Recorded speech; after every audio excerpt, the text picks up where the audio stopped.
गावरान तुपातील मटण.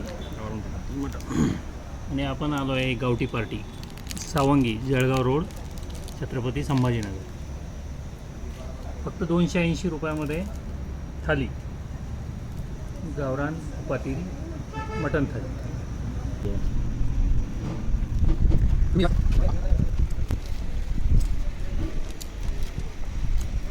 वाह, अतिशय सुंदर जेवण.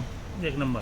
आणि हॉटेल गावठी गावठी पार्टी पार्टी करायला या इथे जेवण किंवा करा. जेवायला करायला फॅमिलीसह या किंवा मित्रपरिवारासोबत या. गावठी पार्टीला नक्की या. पत्ता आहे छत्रपती संभाजीनगर जळगाव रोडवर सावंगीजवळ हॉटेल गावठी पार्टी. कसं जेवण मस्त.